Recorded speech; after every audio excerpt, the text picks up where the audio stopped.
The Ranchi press club चुनाव 2021 के मद्देनजर नामांकन का दौर शुरू हो गया है। 5 अधिकारी और 10 कार्यकारिणी सदस्य के लिए पत्रकार अपना नामांकन दाखिल कर रहे हैं। चुनावी खबरें दिखाने वाले आज खुद चुनाव का हिस्सा बन रहे हैं। लेकिन सबसे खूबसूरत बात यह है कि इस चुनाव में न बयानों के तीर हैं, न किसी को नीचा दिखाने की कोई रणनीति। एक ही पेड़ पर खड़े अलग अलग उम्मीदवार एक दूसरे की मदद करते हुए भी नजर आ रहे हैं। 21 दिसंबर तक नामांकन होगा, 22 तक नाम वापसी, 24 को ईवीएम, 26 को चुनाव संपन्न होंगे। अब बारी मतदाताओं की है कि वो योग्य उम्मीदवारों का चयन करें। सपने अधूरे रह गए। मैं चाहूँगा कि नई कमेटी जो है वो उस अधूरे सपने को पूरा करे। सबसे बड़ी बात है कि जो खाली बिल्डिंग हम लोगों को मिली थी, मोटे तौर पर हम लोगों ने उसे भर दिया है। हर जगह है, रेवेन्यू से आ रहा है। जो बेसिक इंफ्रास्ट्रक्चर जिसको कहते हैं वो हम लोगों ने फुलफिल कर दिया है। अब है क्या कि इस प्रेस क्लब का मतलब सर्वांगीण विकास करना, जो चीज़ें हो गई है उसको और डेवलप करना, नई नई चीज़ों को लाना। बेसिक चीज़ तैयार हो गई है, अब है क्या कि उस पर सिर्फ है कि आपको गाड़ी चलानी है। देखिए, मैं 2 बार से जो हमारे मतदाता हैं प्रेस क्लब के, वो 2 बार से मुझे जिताते रहे और मैं महत्वपूर्ण पदों पर जीता आ रहा हूँ। इस बार उपाध्यक्ष का पद भी बहुत ही महत्वपूर्ण है। अध्यक्ष के एब्सेंस में उपाध्यक्ष की सारी जिम्मेवारी होती है, तो निश्चित रूप से जो अध्यक्ष का विजन होगा, कमेटी का विजन होगा, निश्चित रूप से उसी को आगे बढ़ाने की कोशिश मैं करूँगा। लेकिन मैं मुकेश कुमार सिन्हा, मैंने संयुक्त सचिव का उम्मीदवारी पेश किया है और मेरे आने के बाद पत्रकार भाइयों को 20 रुपये में भोजन तय है मिलना। बस यही बात कहूँगा। चुनाव का भी समय है, ऐसे में क्या कुछ वोटरों को और कुछ बोलना चाहेंगे? वोटरों को यही बोलना चाहेंगे कि आप ज़्यादा से ज़्यादा आकर के मतदान करें और मतदान करने के बाद जब टीम बनेगी, नई टीम बनने के बाद आप जो पिछले 4 सालों में हुआ कि वोटर्स जो है हमारे जो पत्रकार भाई हैं कभी क्लब की ओर आए नहीं, इस बार कोशिश होगा उन लोगों को क्लब की ओर लाना, उनके लिए मनोरंजन के कुछ ऐसे साधन उपलब्ध कराना, उनके बच्चों के लिए, उनके परिवार के लिए, ताकि वो फिर वापस क्लब की ओर देखें और क्लब का ज़्यादा से ज़्यादा विकास हो। देखिए, जब हम इलेक्शन जीत करके आए जॉइंट सेक्रेटरी के पद पर रांची प्रेस क्लब में, तो पहला चुनाव जैसे ही मैंने जीता लॉकडाउन लग गया। लेकिन आपने देखा होगा या आपको पता ही होगा कि लॉकडाउन लगने के बाद भी मैंने अपने पत्रकार साथियों के लिए जितना हो सका मास्क, सैनिटाइज़र, फेस शील्ड, सूखा राशन और तमाम जो हमसे हो पाया मैंने पहला लॉकडाउन में भी, दूसरा लॉकडाउन में भी मेरे प्रयास अपने भाइयों के लिए बहुत ही अच्छा रहा।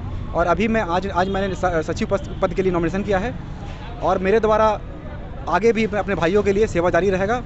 हमेशा मैं सबके लिए खड़ा हूँ और हमेशा खड़ा रहूँगा। आऊँ उसके बाद ही चेंजिंग होगा। पहले यहाँ का माहौल देखना होगा, कौन कौन जीत के आते हैं, उसके बाद ही मैं आगे के सोचूंगी ये क्या कर सकती हूँ। काफ़ी कुछ बदलने की ज़रूरत है। महिलाओं को आगे लाना है, जो काफ़ी पीछे हैं, उनकी बहुत सारी समस्या जो सामने नहीं आ पाती है। पहले तो महिलाओं को प्राथमिकता देना है, उसके बाद बस वोट मुझे दे और जिता के यहाँ लाए, क्योंकि माहौल को चेंज करना है। मेरी बस यही एक मकसद है। मैं सत्य प्रकाश पाठक, सचिव के पद पर मैंने नामांकन पत्र आज दाखिल किया और मेरा मानना है कि अच्छे लोग आएँ और एक टीम वर्क हो। प्रेस क्लब को अभी बहुत काम करना है। मैं पहली कमेटी में सदस्य के तौर पे था और उस दौरान मैंने कई सारे हम लोगों ने काम किए और उस काम को आगे बढ़ाते हुए, जैसे उस समय कोई इंफ्रास्ट्रक्चर नहीं था, हम लोगों ने कुछ डेवलप किया। अभी भी बहुत सारा इंफ्रास्ट्रक्चरल वर्क करना बाकी है और साथ में एक माहौल बने, एक बौद्धिक सांस्कृतिक केंद्र बने प्रेस क्लब। ये हम लोगों की आकांक्षा है और इसको पूरी टीम के साथ मिलके काम करना है। देखिए, बहुत सारा काम है। हालांकि मैं तो कार्यकारिणी सदस्य के पद पर उम्मीदवार हूं, लेकिन मैं मानता हूं कि अगर किसी भी पद पे अगर पत्रकार बिरादरी मुझे जिम्मेवारी देती है तो मैं उन जिम्मेवारियों का बखूबी निर्वहन करूंगा। और पहली कमेटी में भी मैं था यहाँ पर, और जब आप इस बिल्डिंग को आप देखेंगे, जब हम लोग पहली कमेटी जब जीत करके आई तो ये बिल्डिंग में कुछ भी नहीं था। उस समय हम लोगों ने अगर प्रेस क्लब को अगर कोई आर्थिक कमाई करके देने वाला अगर सदस्य होगा तो वो मेरा नाम संजय रंजन है। मुझे लगता है कि ये पॉजिटिव साइन है प्रेस क्लब के लिए। आप इसके पहले जितने भी चुनाव हुए हैं, 2 बार चुनाव हो चुके हैं प्रेस क्लब के, तो लोगों की भागीदारी कम थी। लोग मतलब वो कम आ रहे थे, लोग कम लड़ रहे थे चुनाव में। तो इस बार देखिएगा कि काफ़ी सारे ऐसे लोग हैं जो चुनाव में उतरे हैं, और कुछ पुराने लोग भी हैं, कुछ पुराने साथी भी हैं, और कुछ नए लोग भी आ रहे हैं।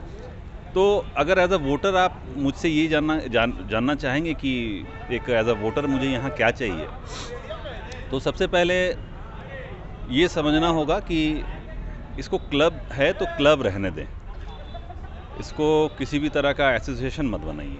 2 सालों में रांची प्रेस क्लब का चुनाव होता है और इस बार का चुनाव कई मायने में अहम है, क्योंकि कोरोना काल के बाद एक बार फिर से जनजीवन अपने पटरी पर है, रफ्तार पकड़ रहा है, और इन सब के बीच जो चुनाव है वो हमारे पत्रकार समाज के लिए काफ़ी महत्वपूर्ण है। और हमें कई की आशाएं हैं अपने इस प्रेस क्लब से कि आने वाले समय में जो नई कमेटी का गठन हो वो पत्रकार के हितों में बेहतर से बेहतर काम कर सके, और जो जनमानस के मुद्दे हैं, जो पत्रकारों का जो मुद्दा है, उस पर कठोर निर्णय ले, उनके साथ कंधे से कंधा मिलाकर खड़ा हो।